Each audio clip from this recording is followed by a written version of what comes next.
maaari ayoko na siya makitang umiyak. Hindi ko siya matiis eh. Kaya huwag mo na ipagdamot si Lira. May point naman si Sir Leo. Talagang utang naman natin ang buhay ni Lira sa kanila. Ano ba naman yung i-share mo kahit kaunti man lang si Lira doon kay Roxanne? Simple-simple lang yung hinihingi ko sa'yo na huwag mo lang pagbawalan ng asawa kong makipagkita kay Lira. Narinig mo pa yung sinasabi mo? Kapag ginawa ko yun, parang unti-unti ko nang pinamimigay ang anak ko. Naintindihan naman niya yung sitwasyon mo, Han. Pwede kayong magkita uli ni Lira. Talaga? Akala ko kasi tuluyan niyo nang ipagkakait si Lira sa akin.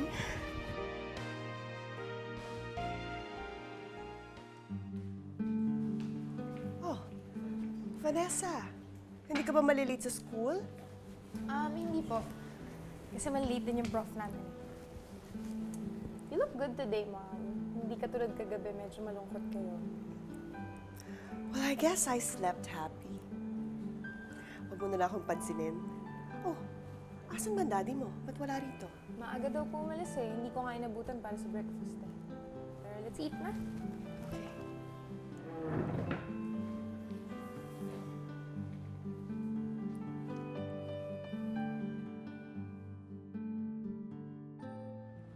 Nay, ba't di niyo na lang ho gamitin yung sasakyan natin? Naku, ang mahal-mahal ng gasolina ngayon. Kaya mas mabuti pa ang mag-jeep at mag-tricycle ako, makakatipid pa ako doon. Ito naman si Bugoy. Lagi na namang huli. Ewan ko ba? Ito na yata. Yan Naku! ang mali! Bugoy! Ikaw ha? Anong oras na? Huli na naman! Huli ka na naman! Alisa, hindi magkanya na po kayo. Nagluloko na naman ho eh. Palitan mo na yan, ha? O anak, sige, alis na Sige, ako, ha? Nay. Huwag mo kalimutan uminom ng gamot, ha? At huwag Huwag magpapagod at tumawag kapag may problema. Kabisado ko na, Nay, ah. Bye-bye, bye-bye. Sige po, ingat! Ikaw din. Uwi ka na maaga, ah.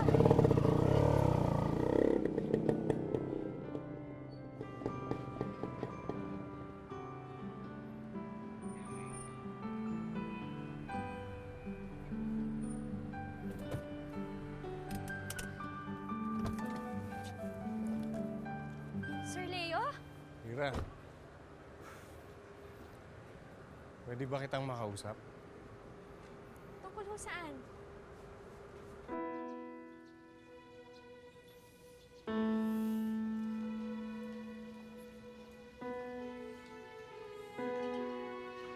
Hindi mo na kailangan malungkot pa iyo.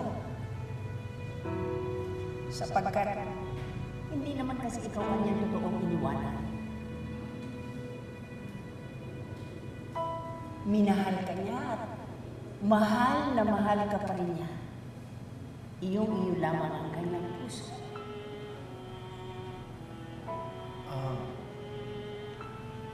Lola, imposible ho yata yun. Patay na ho si Angeline. Hindi ako maaaring magkamali iyo. Sapagkat nabasa ko at nakikita ko sa palad mo na mahal ka ng babaeng minahal mo.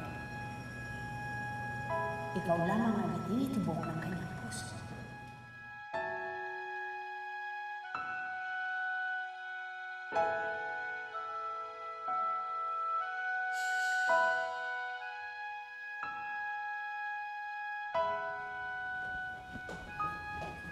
Uy, ayun si Prince, oh. Kanina pa yun nandyan. O sige na, umalis ka na. Baka makita ka pa eh. Wala ka.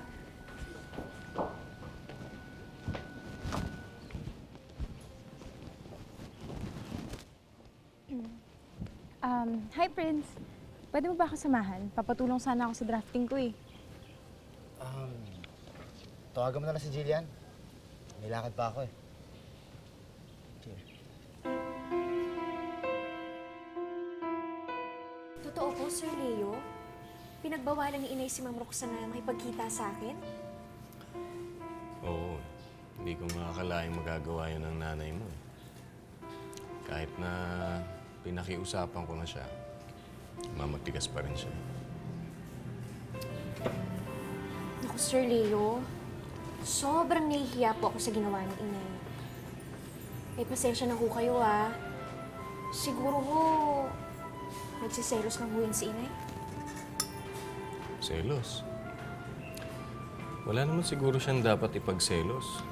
Dahil nasisiguro ko naman, mas mahal mo yung nanay mo kaysa sa tita Roxanne mo.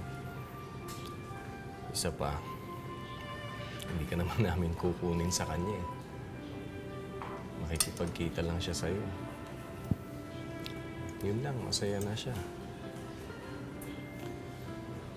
Kung pwede nga sana eh, pwede ka pa makipagkita sa kanya pero huwag na natin paalam sa nanay mo.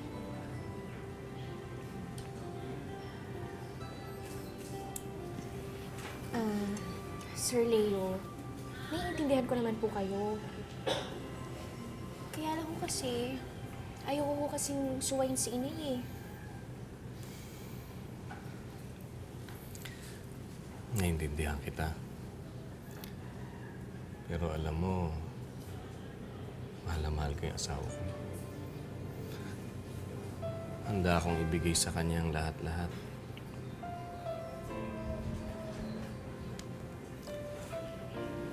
Magmula nung mamatay si Angeline, nag-iba na siya eh. Hindi na siya yung dati, hindi na siya yung dating masaya. Kadalasan nga, umiiyak-iyak parati.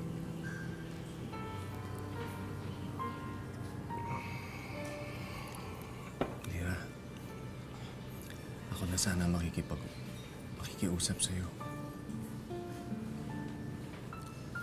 Pwede sana makipagkita ka sa kanya. Ikaw lang talaga nakakapagpasaya sa asawa ko sa ngayon. Sana mapagbigyan mo ako.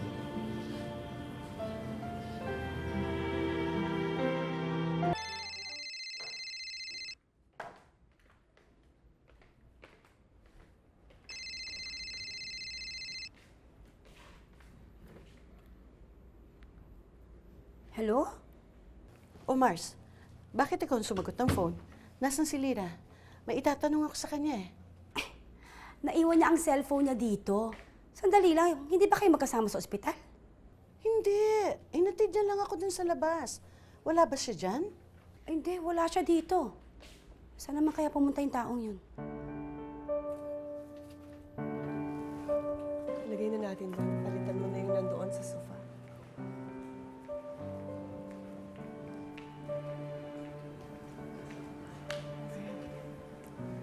Igitna mo mabuti, Maggie, ha?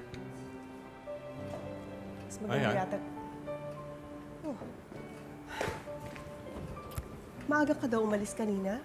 Oo, may nasikaso lang ako sa site. Bakit? May problema ba? Wala naman. Gusto ko lang sanang puntahan si Lira mamaya. Pwede ba? Hindi na po kailangan, Ma'am Roxanne. Lira, I miss you so much! Miss na miss ko na din po kayo, Ma'am Roxanne. Talaga? Opo.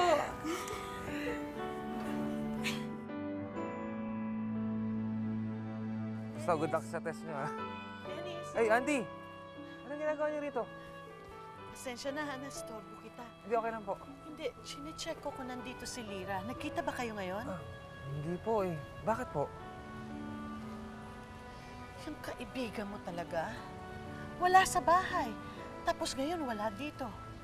Saan na naman ang punta yon? Eh, baka nakila Ma'am Roxanne na naman.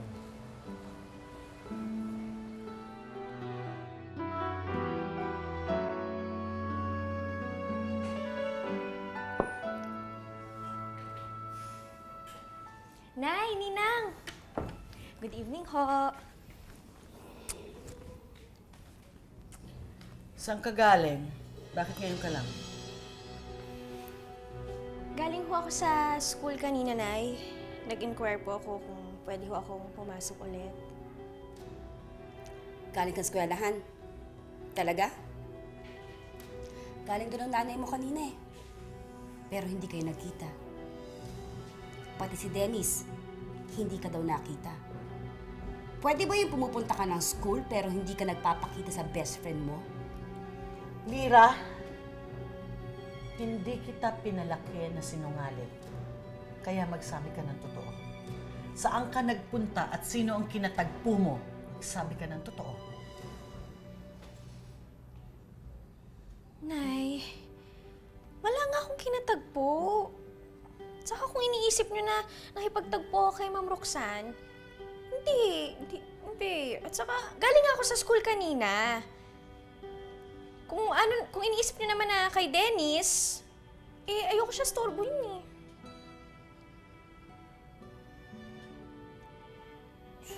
Ganun naman pala eh.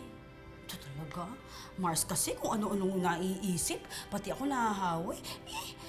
Yun naman pala ang rason ng inaanak ko. Di ba, no? Ayaw lang makaistorbo.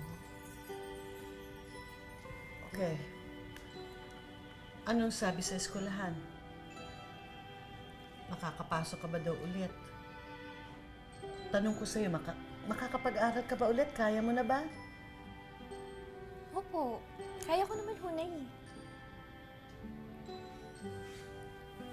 Sa bagay, pwede ka naman kumuha ng mga ilang units lang para hindi ka mabigla. Para hindi ka mabinat, di ba? Okay, sige. Bukas, sasamahan kita sa eskwelahan, akong kakausap sa registrar's office. Ho? Nay, wag na! Sige ka, absent ka pa. Huwag ka na umabsent, Nay. Papasama na lang ako kay Dennis. Gano'n na lang, Nay. Saka college na ako. Nay naman, malaki na ako. Oo nga. Mars, kanino ka ba kakampi? Doon lang ako sa may rason. Kanina sa akin ka eh. Hindi. May rason din siya eh. Doon lang sa tama. Diba? Wala akong kinakampihan sa inyo. Pareho kayong importante at mahal ko. Doon lang ako sa tama talaga.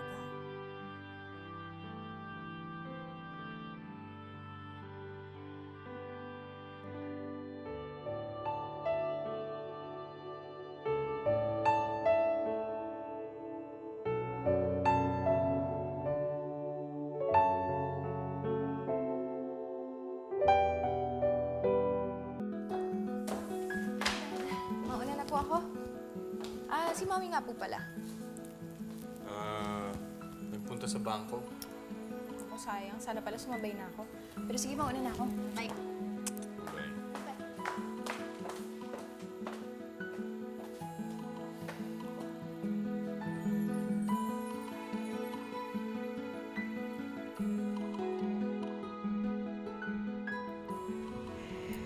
Lira, alam mo, may paboritong dessert dito si Angeline.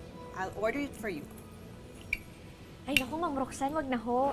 Hindi po kasi ako masyadong mahilig sa matatamis. Naku, pareho kayo ni Angeline. Hindi rin mahilig sa matamis. Para lalong ma-maintain ang figure. Teka, Lira. What if samahan mo ko sa puntod ni Angeline mamaya? Naku, Ma'am Roxanne. Pwede po bang ibang araw na lang ho? Kasi pinaalam ko po sa nanay ko, pupunta po ako ng school namin. Mag-i-inquire po sana ako para makapasok po ako ulit. Okay. What if samahan na lang kita sa school mo? I'll be your chaperone. What do you think? Pwede!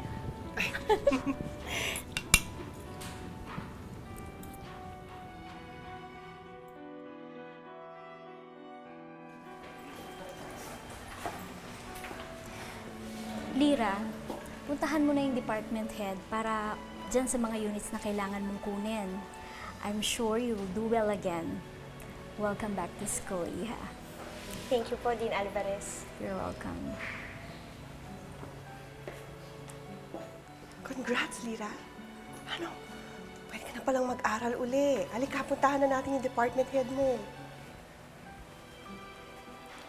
Why the sad face? Hindi ka bang masaya na mag-aaral ka ulit? Kasi, Ma'am Roxanne, gusto ko po sana.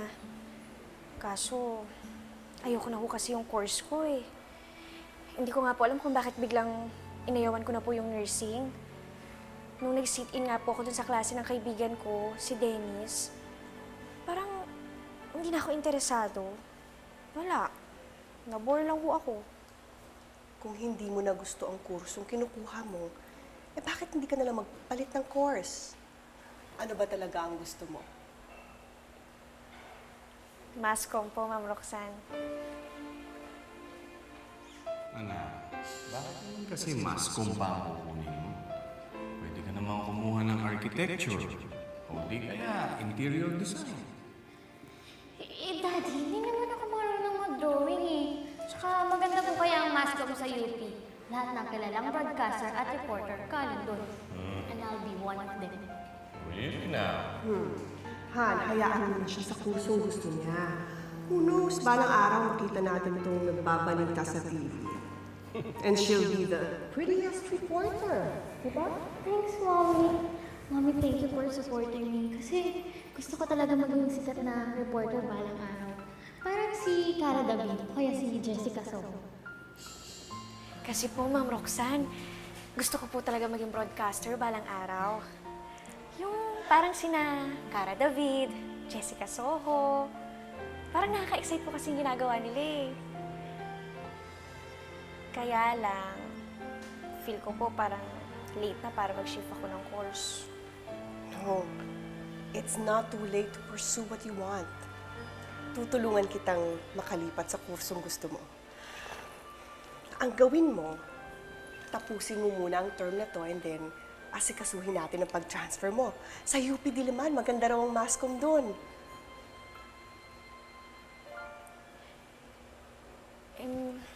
Ma'am Roxanne, salamat na lang po ah.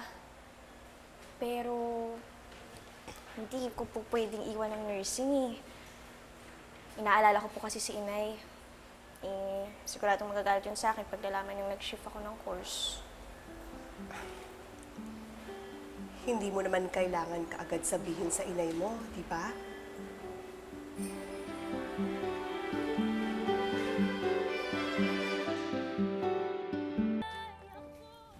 Nay! Oh, Lira, bakit gising ka pa?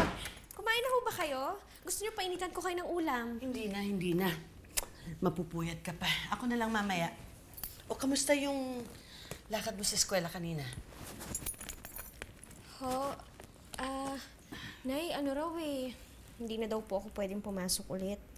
Kasi nag-exceed na daw po ako sa number of absences. Hindi ba excuse yun? Kasi inoperahan ka, nag-heart transplant ka. Ano raw, marami na raw ho akong na-miss. Hindi na daw ako makakahabol.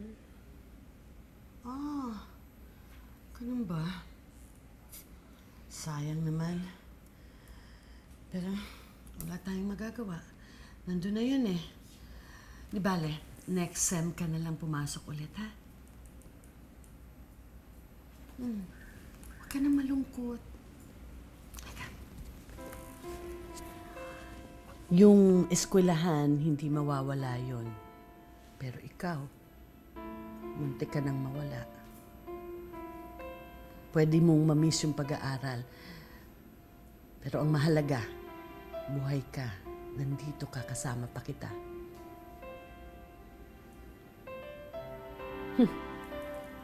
Hindi ka pa ba inaantok? Ho? Hindi ka pa inaantok? Hindi pa ho, Nay. Halika, magkwentuhan muna tayo. Sige ho. Halika, sige. Ano ikukwento mo sa akin? Kando nga. Anong kukwento mo sa akin? Hi, Auntie. Oh, Dennis. Ah, Dalo ka. ano po, balitaan ko kasi pwede na raw pumasok si Lira sa school ulit.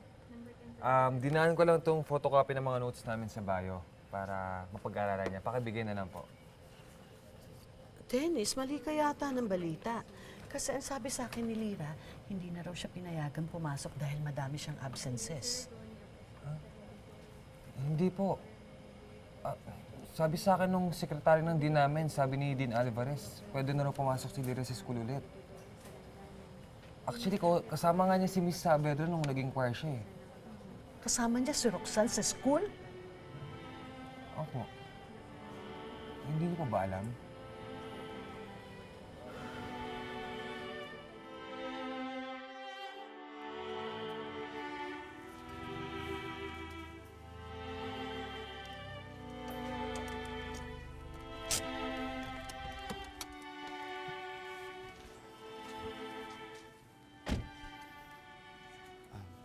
Lira, Prince? Anong ginagawa mo dito? Napapadalas ata yung dala mo sa kaibigan mo ah. Oo nga eh. Meron kasi kaming naasikaso. Pero wag mo yung tanong ko ano yun. Pwede ba akong samahan sa labas? Gugutom kasi ako eh. Ako? Inaayaw mo ako lumabas? Bakit? Ayaw mo ba? Sige, sige. Teka lang, ligpitin ko lang to. Sige. Teka lang ah.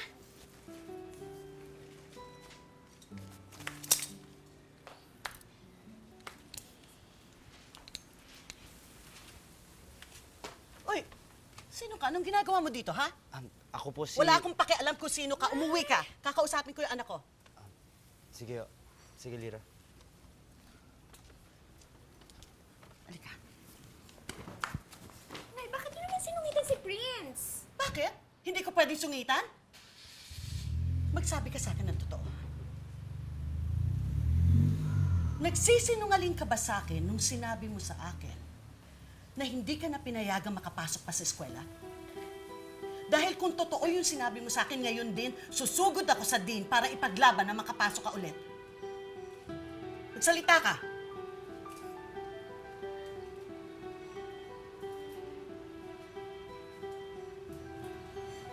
Sorry po, Nay. Sorry po kung nagsinungaling po ako sa inyo kagabi. Opo, pinayagan po ako ulit na pumasok sa school.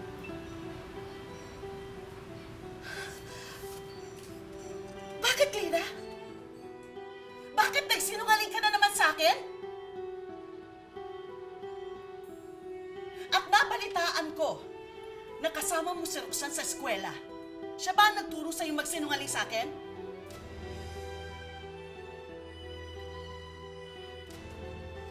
Hinahamon talaga ako ng babae niya. Hinahamon ako ng babae niya. Nay! Wag, tumigil! Huwag mo ako susundan! Nay, saan kayo pupunta? Lira, Pero Ninang! wag ngayon. Wag ngayon. Huwag matigas ang ulo mo. Napakainit ng ulo ng nanay mo. Kung ayaw mo magalit siya ng gusto sa'yo, pwede, pumirmi ka.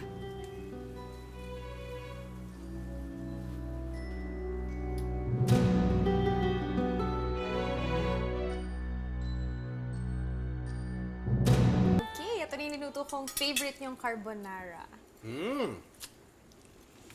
Sarap, ha? Talaga? Mukhang nakukuha mo na yung recipe ng mami mo, ha? Masyadong maraming spices at basil. It's too much for a carbonara. Ganun But it's ba? okay. It's okay. See, told you. Sandali lang po, tatawagin ko sa ate. Mawalang galang na ho, Mr. and Mrs. Saavedra. Jenny, anong ginagawa mo dito? Alam mo kung bakit ako nandito. Lalo na ikaw, Mrs. Saavedra. Alam ko mahirap ang pinagdadaanan nyo ngayon, pero sana naman, huwag niyong gagamitin yung laban sa akin. Hindi ako kasing yaman ninyo. Pero sana respetuhin ninyo ko, hindi yung binabastos niyo ako sa likuran ko. Anong sinasabi mo? Hindi ka namin binabastos. Ah, talaga? Hindi ba pambabastos yung ginawa mong makipagkita ka sa anak ko kahit na pinagbawalan na kita? Hindi ba yung pambabastos? At ginawa mo pa siya, sinulsulan mo pa siya magsinungaling sa akin. Walang hiya ka. Wala kang utang na loob!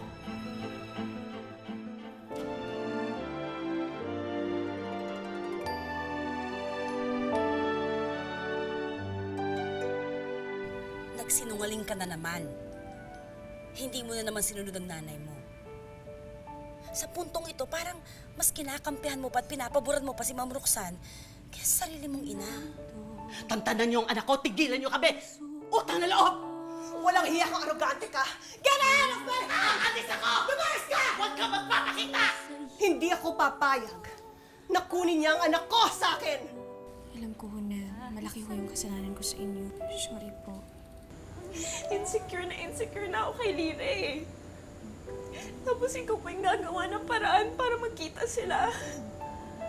Behind my back. Hanggang ngayon, nagigilty ka pa rin.